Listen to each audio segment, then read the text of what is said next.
Naging emosyonal ang aktres na si Rosana Roses nang isa lang siya sa isang exit interview kaugnay ng kanyang naging karanasan bilang si Divina sa seryeng Batang Quiapo. Hindi napigilan ng aktres ang mapaluha habang binabalikan ang mga eksenang nagmarka sa kanya, lalo na ang matinding pagpanaw ng kanyang karakter sa kamay ni Tanggol na ginagampanan ni Coco Martin. Ayon kay Rosana, hindi naging madali ang magpaalam sa isang papel na labis niyang minahal. Aminado siya ang tipo ng taong natatawa kapag may umiiyak, ngunit iba raw ang pakiramdam ng siya na mismo ang nakaranas ng matinding emosyon.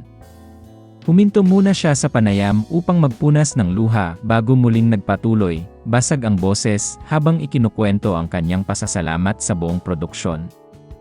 Ibinahagi ng aktres kung gaano kaganda at kaespesyal ang kanyang karanasan sa serye, lalo na ang pakikipagtrabaho kay Coco Martin.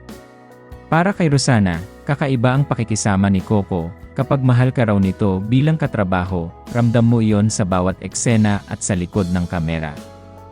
Hindi niya malilimutan ang mga taping sa iba't ibang lugar na hindi niya inakalang magiging posible, gaya ng pagsasara ng Binondo Bridge para sa malalaking action scenes. Bagamat puno ng aksyon at panganib ang maraming eksena, hindi raw niya naramdaman ang pagod. Sa halip, nakadagdag pa ito sa kanyang kumpiyansa bilang artista. Para kay Rosana, isang karangalan ang mapagkatiwalaan ni Coco ng mas mabigat na papel, lalo na nang gawing kontrabida ang kanyang karakter. Ibig sabihin lamang daw nito ay tiwala ang direktor sa kanyang kakayahan.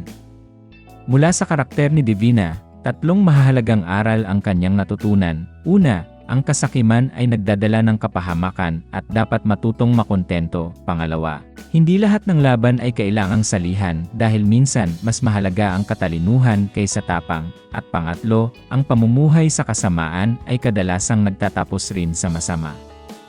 Sa lahat ng kanyang proyekto, itinuring ni Rosana ang Batang Quiapo bilang pinakamaaksyon at pinakamemorable.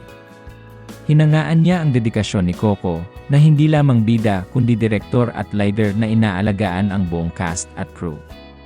Sa loob ng 1 taon at 5 buwan, naging pamilya niya ang lahat ng kanyang nakasama sa serye, kaya't hanggang ngayon, masakit at nakakaiyak pa ring magpaalam.